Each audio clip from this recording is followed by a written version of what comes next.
Coding टाइसर में आप सबका स्वागत है।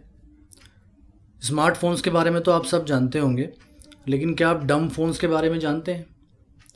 डम फ़ोन्स, इंटरनेट पे इनका जो रेस्पेक्टफुल नेम है, जो इज़्ज़त वाला नाम है, वो फ़ीचर्ड फ़ोन है। बहुत पॉसिबल है कि आप जानते हो, लेकिन बहुत कम लोग ये जानते हैं कि ये डम फ़ोन्स हमें बहुत सारी मानसिक बीमारियों से, ज़हनी बीमारियों से यानी मेंटल डिसीज़ से बचाते हैं। कैसे? यही देखना है आज। और इसी बहाने से आज हम मोबाइल फ़ोन्स के कुछ इनिशियल मॉडल्स के वो फीचर्स भी देखेंगे जो आज महंगे से महंगे फ़ोन्स में अवेलेबल नहीं है।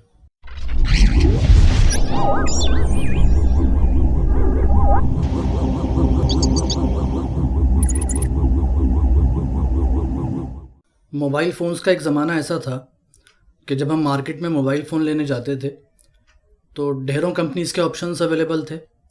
नोकिया था, मोटोरोला था, सोनी एरिक्सन था, सैमसंग था, पैनासोनिक था, एलजी था और बहुत सारी कंपनीज़ थी।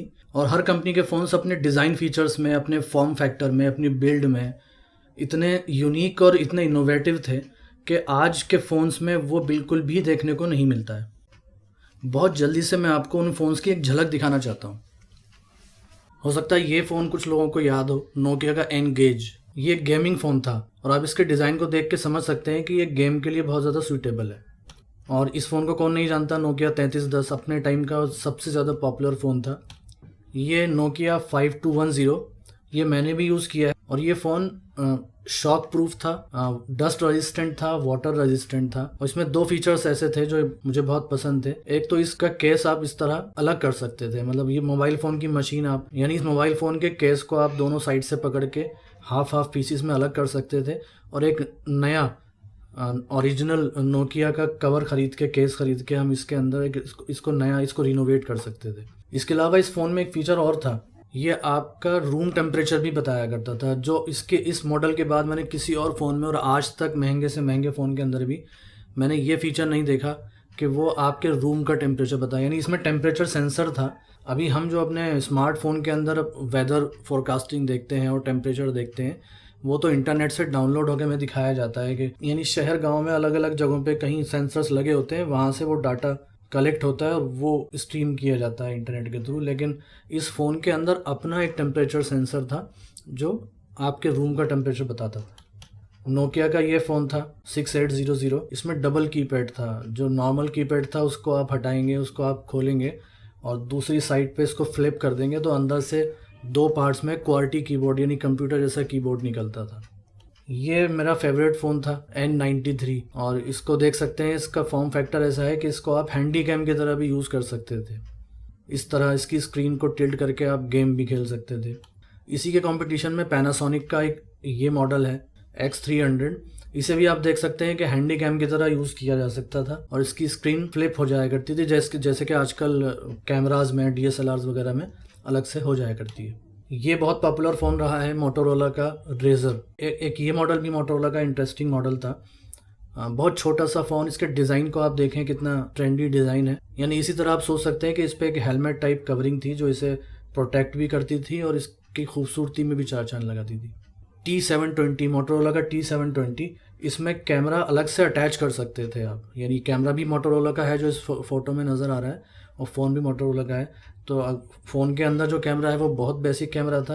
अगर आपको इस फ़ोन से अच्छी तस्वीरें खींचनी हो और अच्छी वीडियो बनानी हो तो एक अलग से हाई रेजोल्यूशन कैमरा आप इसमें अटैच कर सकते थे। सोनी एरिक्सन ने एक वॉकमैन सीरीज़ निकाली थी, उसी सीरीज़ का एक फ़ोन है ये W700। इसमें पीछे आप कैमरा देख रहे होंगे, इस कैमरे को फ्लैप से कवर किया जा सकता था। ये 3 डॉट वाला जो शटर आप यहाँ देख रहे हैं, डबल फ्लैश थी। इसकी जो साउंड थी वो बहुत ज़्यादा बेहतरीन साउंड थी और 2 मेगापिक्सल कैमरा होने के बावजूद इसका जो कलर पिकअप था और रेजोल्यूशन था, जो पिक्चर की क्वालिटी थी वो बहुत बेहतरीन थी। मोबाइल फ़ोन्स के 3 दौर रहे हैं। एक पहला दौर था जब बहुत बल्कि फ़ोन्स हुआ करते थे जो बिल्कुल इनिशियल मॉडल्स थे। उसके बाद वो टाइम आया कि जब मैंने आपको जो मॉडल्स दिखाए हैं कि वो मॉडल्स आए हैं और उन मॉडल्स के अंदर इनोवेशन बहुत ज़्यादा, उसकी वैरायटी थी, बहुत वेरिएशन था। और तीसरा वो जिसे हम स्मार्टफोन्स का ज़माना कहते हैं। ये जो पिछले वाले फ़ोन्स थे, तो वैसे फ़ोन्स अगर अब बनाए जाएँ, उतनी वेरिएशंस तो अब नहीं डाली जाती, उतना काम उस डिज़ाइन पे और फॉर्म फैक्टर पे तो नहीं किया जाता। लेकिन अगर बेसिक फ़ोन्स, उस तरह के फ़ोन्स आज बनाए जाएँ तो उन्हें डम फ़ोन्स कह दिया जाता है। और ये सोचा जाता है कि ये फ़ोन्स वो लोग ख़रीदते हैं कि जो स्मार्टफ़ोन्स अफ़ोर्ड नहीं कर सकते, लेकिन ऐसा नहीं है। गूगल ही बताता है कि पिछले 2 सालों में डंब फ़ोन्स यानी फ़ीचर फ़ोन्स की जो सर्चिंग है, वो 89% बढ़ी है और 2 साल पहले इन फ़ोन्स की जो सेल थी, वो साल में तकरीबन 400 मिलियन फ़ोन्स की हुआ करती थी, जो पिछले साल बढ़कर 1 बिलियन फ़ोन्स की हो गई थी। और इंटरेस्टिंग बात ये है कि स्मार्टफ़ोन्स की सेल जो है वो 12.5% कम हुई है और तकरीबन 1.5 बिलियन फ़ोन्स दुनिया में बिकते हैं साल में। तो डंब फ़ोन्स टक्कर दे रहे हैं स्मार्टफ़ोन्स को। यहाँ फिर ये कहा जा सकता है कि चूँकि 2 साल लॉकडाउन रहा और लोगों के पास अफ़ोर्डेबिलिटी कम थी, लोग इन्वेस्ट कम कर रहे थे स्मार्टफ़ोन्स में, तो ये फैक्टर भी हो सकता है उन फ़ोन्स की सेल के बढ़ने का, लेकिन टोटल ये फैक्टर नहीं है। क्योंकि बहुत सारी ऐसी स्टोरीज़ हैं, जैसे मैंने बीबीसी का एक आर्टिकल पढ़ा जहाँ से मुझे ये आइडिया आया कि मैं आपको ये इन्फॉर्मेशन शेयर करूँ। उसमें कई सारे डंब फ़ोन यूज़र्स की स्टोरीज़ शेयर की गई हैं। 17 साल की एक लड़की जो पुराने सामान की दुकान पर टहल रही थी, वहाँ पे उसे एक फ़ोन नज़र आया और उसने वो फ़ोन ख़रीद लिया। वो फ़ोन यूज़ करने के बाद उसे ये एहसास हुआ कि उसका जो प्रीवियस स्मार्टफ़ोन था, वो दिन भर टिकटॉक और इंस्टाग्राम को स्क्रॉल करती रहती थी और किस तरह वो स्मार्टफ़ोन उसकी ज़िंदगी खींच रहा था। तो उसकी कहानी शेयर की गई है उस आर्टिकल में। मैं उस आर्टिकल का लिंक डिस्क्रिप्शन में शेयर करूँगा, वो आप पढ़िए। और उस लड़की का कहना है कि I am happy with my brick और मैं अब पहले से ज़्यादा एक्टिव हूँ। ऐसी ही कुछ कहानी एक पोलैंड के एक साइकोलॉजिस्ट की है। उन्होंने भी नोकिया का 3310 ख़रीदा। वो 3310 नोकिया का वो मॉडल है जो अभी कुछ साल पहले रीलॉन्च हुआ था।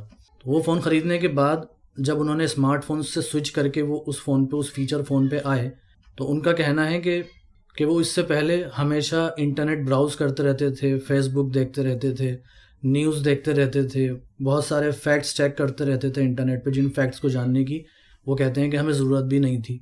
इसके अलावा वो कहते हैं कि मैं एडिक्ट हो गया था, मुझे एडिक्शन हो गया था लाइकिंग का, कमेंटिंग का, शेयरिंग का। यानी जब मैं फ़ेसबुक पर या किसी सोशल मीडिया प्लेटफ़ॉर्म पे कोई पोस्ट डालता था, तो मुझे हमेशा ये फ़िक्र रहती थी कि उसके कितने लाइक्स आते हैं, कितने लोग उसे शेयर करते हैं, कितने लोग उस पे कमेंट करते हैं। तो मैं हमेशा इसी फ़िक्र और सोच में रहता था। तो चूँकि वो साइकोलॉजिस्ट थे और मनोवैज्ञानिक थे, तो वो जानते थे कि ये एडिक्शन है, ये एक बीमारी है। तो जब उन्होंने फ़ोन स्विच किया तो उन्हें अपनी वो प्रीवियस स्टेट नज़र आने लगी कि वो किस बीमारी में गिरफ़्तार थे।